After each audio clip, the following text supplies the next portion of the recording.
Students, আশা করি সকলেই ভালো আছো। ভিডিওটি হচ্ছে আমার সেই থার্ড সেমিস্টারের ছাত্রছাত্রীদের জন্য, বিশেষ করে যারা এবারে হিস্ট্রি মেজর এসএসসি পেপারের পরীক্ষা দিতে চলেছ। দেখবে তোমাদের সিলেবাসে একটা টপিক আছে যে জনপ্রিয় সংস্কৃতি হিসাবে খেলাধুলার, বিশেষ করে ফুটবল এবং ক্রিকেটকে একটা টপিক রয়েছে। তো আজকের যে আলোচনার যে বিষয় আমি এই ভিডিওতে আলোচনা করতে চলেছি সেটা হচ্ছে যে বাংলায় বিশেষ করে জনপ্রিয় সংস্কৃতি হিসাবে ফুটবলের গুরুত্ব এবং ফুটবলের বিষয়বস্তু নিয়ে আমি আজকে আলোচনা করতে চলেছি। তো প্রথম থেকে শেষ পর্যন্ত দেখবে, ভিডিওটি একটু বড় হবে, তো তোমাদের এক্সামের জন্য অত্যন্ত গুরুত্বপূর্ণ একটি বিষয়। দেখো, 19 শতকের মোটামুটি ঔপনিবেশিক যে সংস্কৃতির অঙ্গ হিসেবে আমাদের এই বাংলায় একটা নব্য ক্রীড়া সংস্কৃতির আবির্ভাব হয়েছিল। এখন তার যে সর্বাধিক বিকাশ আমাদের বাংলাতে ক্রীড়া জগৎকে নিয়ে, যে খেলাটিকে নিয়ে এই নব্য সংস্কৃতি, ক্রীড়া সংস্কৃতির বিকাশ ঘটেছিল, সেটি হচ্ছে ফুটবল খেলা।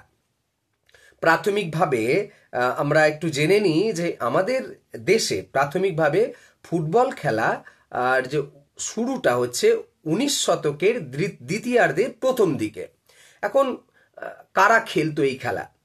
মূলত তখন তো ঔপনিবেশিক সময়কাল, শ্বেতাঙ্গরা, অর্থাৎ কলকাতায় যারা, বিশেষ করে কলকাতাকে কেন্দ্র করে কথাবার্তাগুলি বলছি আমি, কারণ কলকাতা তো প্রথম ইংরেজদের যেটা মেন সেন্টার হিসেবে কাজ করেছিল, তাই কলকাতাতে বসবাসকারী যারা অ্যাংলো ইন্ডিয়ান ছিলেন তাদের মধ্যেই কিন্তু এই খেলাটির প্রথম সূচনা হয়। 1870-এর দশক থেকে কলকাতা ফুটবল ক্লাবগুলি গড়ে উঠতে থাকে এবং তোমাদের এখানে বলে নি যে ক্লাবগুলি গড়ে উঠছিল, সেই ক্লাবগুলো কিন্তু সব শ্বেতাঙ্গদের ক্লাব। আর তাহলে আমাদের ভারতবর্ষে কবে থেকে ফুটবল শুরু হলো তথ্যটা তো দিলাম, কোন ব্যক্তির হাত ধরে এই ফুটবল খেলাটি আমরা ভারতীয়রা, বাঙালিরা প্রথমবার শিখলাম, জানলাম, যিনি চালু করলেন তার নাম নগেন্দ্র প্রসাদ সর্বাধিকারী। এবং প্রায় 1870-এর দশকের শেষ লগ্নে তিনি এটি করেছিলেন। 1880-র দশকে এই পর্বটাতে আমরা দেখব যে অনেকগুলি দেশীয় ফুটবল ক্লাব গড়ে উঠছে। তাদের মধ্যে Wellington town, Shobhabazar, Mohun Bagan, National, এ সমস্ত ক্লাবগুলি কিন্তু গড়ে উঠেছিল। আর বাঙালিদের মধ্যে যখনই এই যে দেশীয় ক্লাবগুলি গড়ে উঠছে, এরপর থেকেই আমাদের বাঙালিদের মধ্যে একটা ফুটবল খেলা নিয়ে, তার যে ফুটবল খেলার যে প্রবণতা, সেই প্রবণতার মধ্যে একটা আগ্রহ লক্ষ্য করা যায়।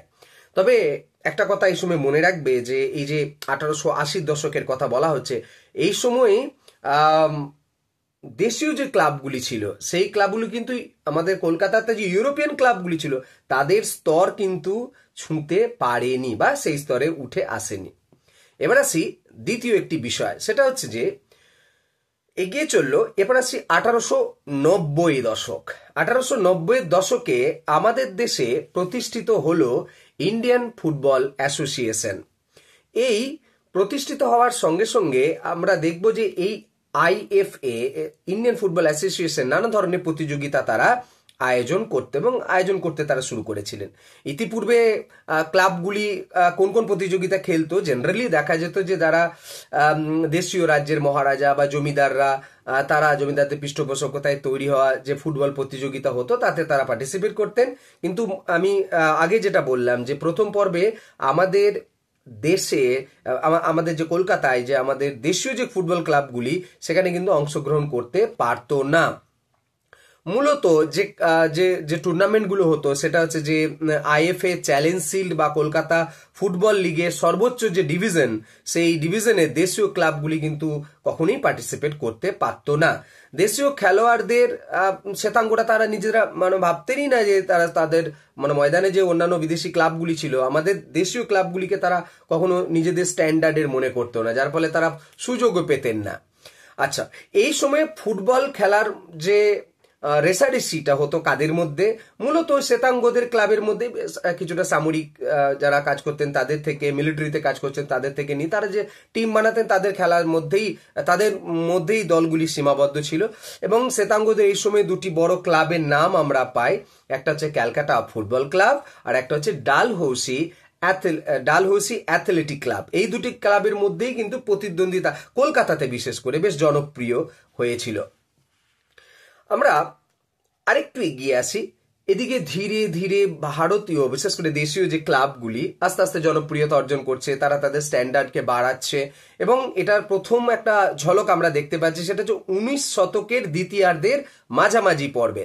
কারণ এই 19 শতকের দ্বিতীয়ার্ধের মাঝামাঝি পর্বে বাঙালি ভদ্র সমাজের মধ্যে যারা ফুটবল খেলছেন আর কি, যে দৈহিক ক্ষমতাযুক্ত একটা ক্রীড়া সংস্কৃতির বিস্তার করেছিল। আমরা কম বেশি যারা ফুটবল খেলেছি বা ফুটবল খেলো যারা তোমরা, তাদের দেখবে যে ফুটবল খেলা একটা কিছুটা দৈহিক বিষয় থেকে যায়। কিন্তু তাই দৈহিক সংস্কৃতি মানে দৈহিক ক্ষমতাযুক্ত যে ক্রীড়া সংস্কৃতির বিকাশ যখন থেকে ঘটছে, তখন থেকে কিন্তু আমাদের দেশীয় ক্লাবগুলির মধ্যে একটা জাগরণ বলতে পারো ঘটছে।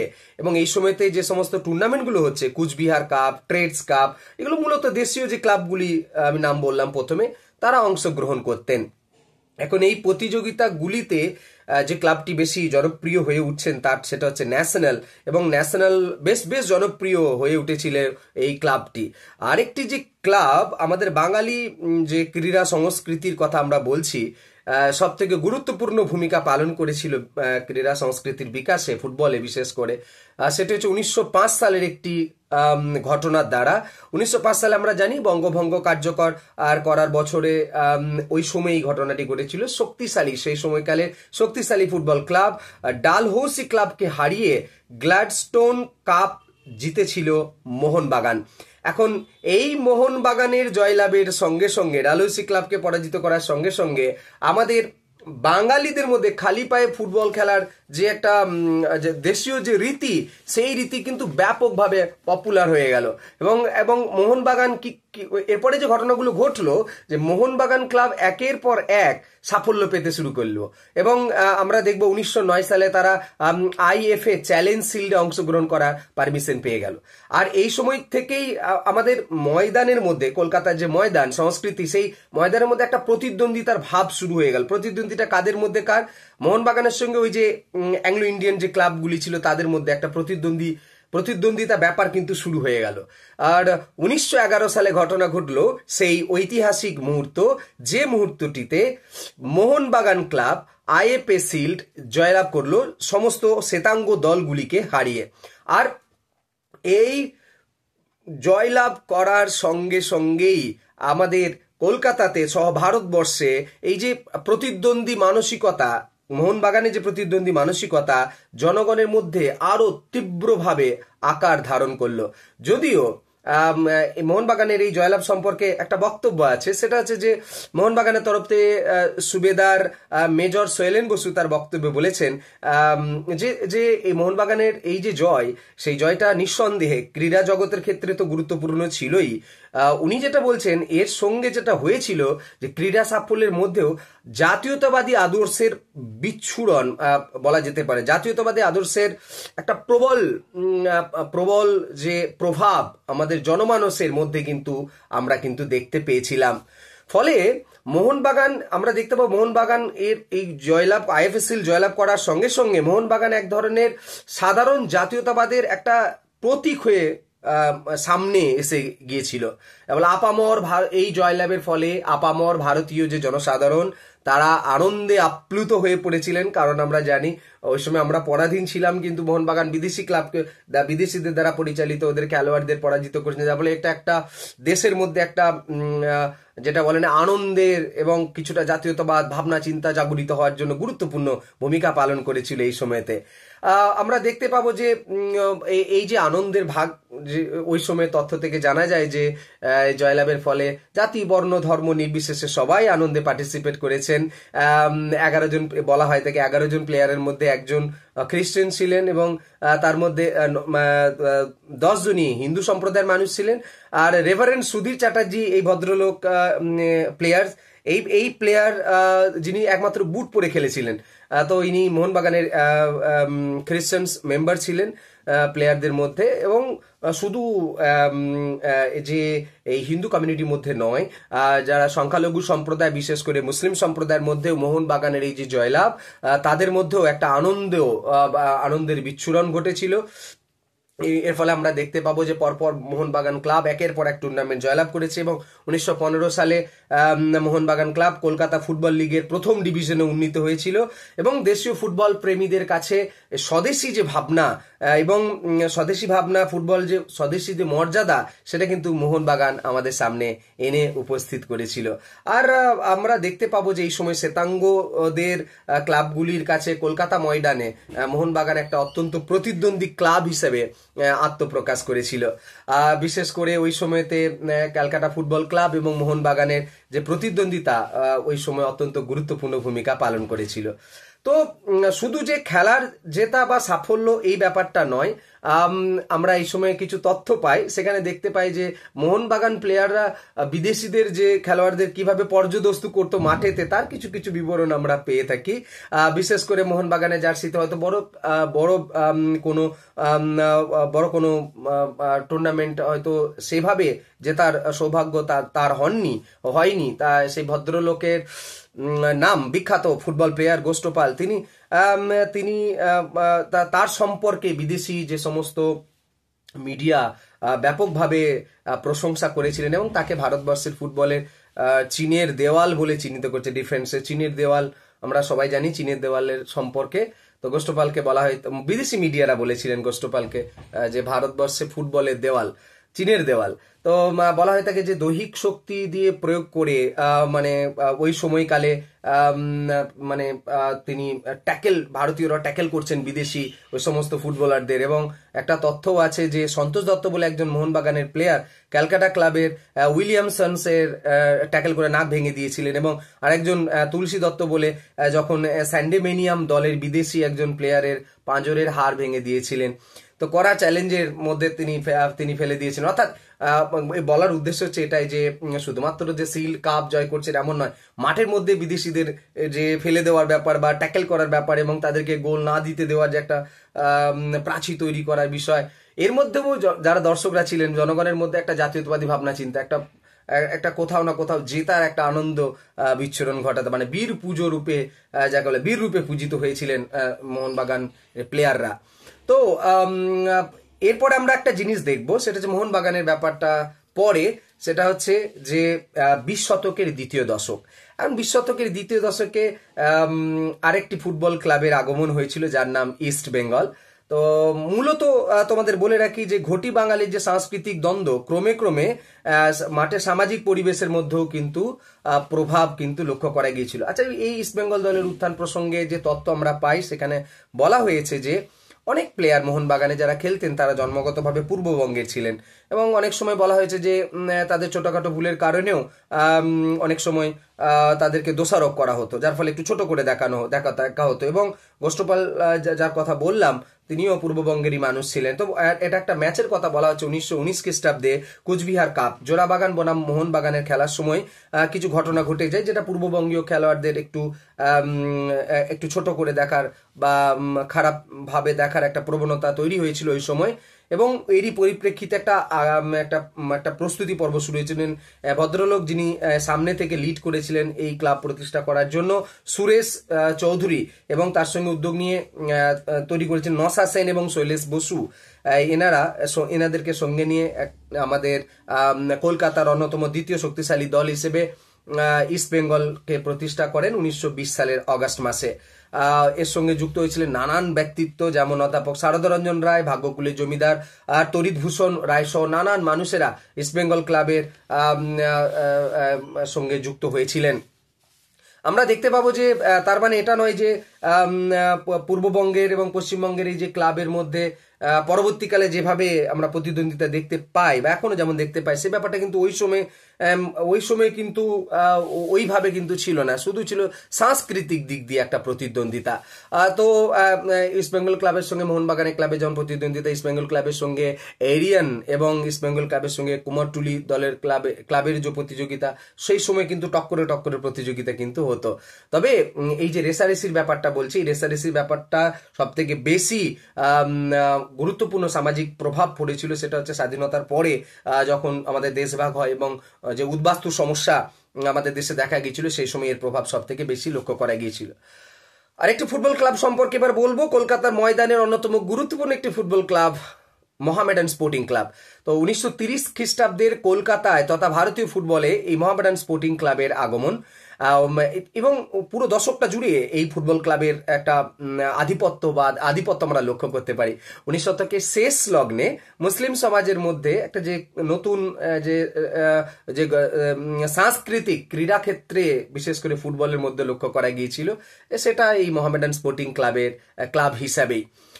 এই ক্লাবটি নানান চড়াই উতরাইয়ের মধ্য দিয়ে এগিয়ে চলেছিল 1930-এর দশকে, এবং এই ক্লাবটির যে সাফল্য আমরা দেখি সেটা হচ্ছে 1934 থেকে 38 এই সময়েতে এই ক্লাব 5 বার কলকাতা লিগের প্রথম ডিভিশন জয়লাভ করেছিল, এবং 1936 সালে এটি আইএফএ শিল্ড জয়লাভ করে। এরপরে ডুরান কাপ, রোভার্সের মতো সর্বভারতীয় প্রতিযোগিতায় মোহামেডান স্পোর্টিং ক্লাব সাফল্য লাভ করেন, এবং এত বড় সাফল্য লাভ করলেও আমাদের দেশে এই সময়তে একটা ঘটনা ঘটছিল, সেটা হচ্ছে যে সাম্প্রদায়িক রাজনীতির আগমন, এবং মোহামেডান স্পোর্টিং ক্লাব এই যে সাফল্য পেয়েছে সেখানেও কিন্তু এই সাম্প্রদায়িক ব্যাপারটি ছোঁয়া কিন্তু লেগে যায়, যার ফলে কিন্তু এটা আমাদের ভুললে চলবে না। 1936-37 খ্রিস্টাব্দে মোহাম্মদ সেলিম সাহেব স্কটল্যান্ডের সেল্টিক ক্লাবে হয়ে খেলতে গিয়েছিলেন, যেটা আমাদের কলকাতা তো বটেই, আমাদের দেশের কাছে অত্যন্ত একটা গর্বের বিষয় হয়ে দাঁড়িয়েছিল।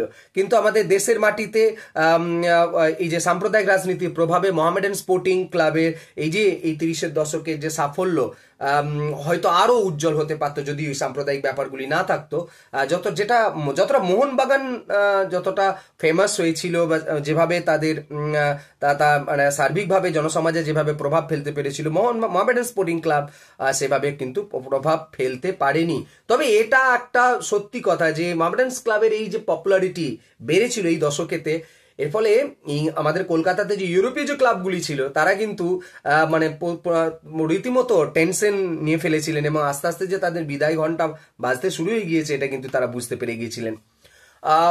আমরা কনক্লুশনের দিকে আসবো, সেটা হচ্ছে 1940-এর দশকের পর থেকে আমরা দেখতে পাবো যে বিদেশি যে সমস্ত ক্লাবগুলি এগুলো আস্তে আস্তে আমাদের ময়দান থেকে বিদায় নিতে শুরু করেছিল, এবং এই সময় কলকাতায় ফুটবলে দেশীয় ক্লাবগুলির আক্ষরিক অর্থেই যে সামাজিক এবং সাংস্কৃতিক জগতে তাদের যে প্রতিদ্বন্দ্বিতা আমরা আস্তে আস্তে দেখতে শুরু করি। একদিকে যেমন বনেদিয়ানা ছিল, একদিকে যেমন সাধারণ পরিচিতি ছিল, আর একদিকে ছিল পাশাপাশি ধর্মীয় পরিচিতিকে সামনে রেখে ফুটবল ক্লাবগুলির মধ্যে একটা এবং ফুটবল সংস্কৃতি তৈরি হয়েছিল, যা আমরা তো দেখতে পাই যে 19 শতকে দেশে এর প্রভাবটা কোন কোন জায়গায় পড়েছিল বলেই দিই তোমাদের।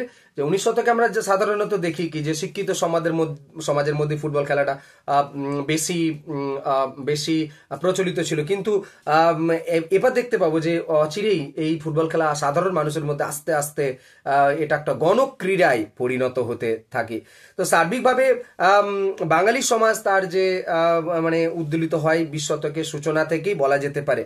একটা জিনিস এর সময় বলা দরকার যে ক্রিকেটের মধ্যে যে এত আমরা দেখতে পাবো যে সামাজিক বৈষম্য, শ্রেণীগত বৈষম্যের কথা, কিন্তু ফুটবলের ক্ষেত্রে কিন্তু এই ব্যাপারটি ছিল না।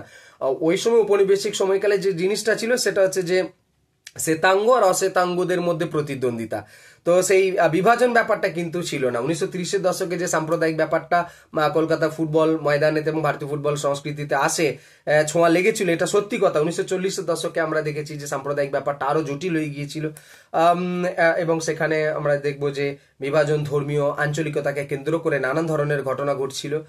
বিশেষ করে 1950-এর দশকে ক্লাবগুলির মধ্যে একটা সামাজিক যে ভেদাভেদ একটা কিছুটা হলেও প্রবণতা বেড়েছিল। তবে কারণ আমি আগেই বলেছি যে ওই দেশভাগের পরে বা ওই যে উদ্বাস্তুদের আগমনের ফলে যে একটা টেনশন ফুটবল ক্লাবগুলির মধ্যে কিন্তু লক্ষ্য করা গিয়েছিল।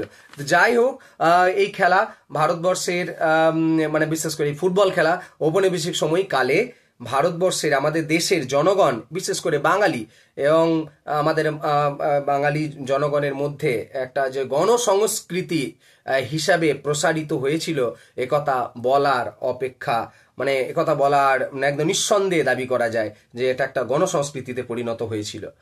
তো তো আশা করি তোমরা যখন বই পড়বে আরো ডিটেলসে জানতে পারবে। আশা করি তোমাদের এই ভিডিওটি ছোট্ট একটা ছোট আমার মতো করে আলোচনা করে তোমাদের বলার চেষ্টা করলাম। বই পড়বে, অনেক তথ্য আরো জানতে পারবে। তো ভিডিও এখানেই শেষ করলাম, দেখা হবে নতুন ভিডিওতে। সকলকে ভিডিও দেখার জন্য ধন্যবাদ, থ্যাংক ইউ।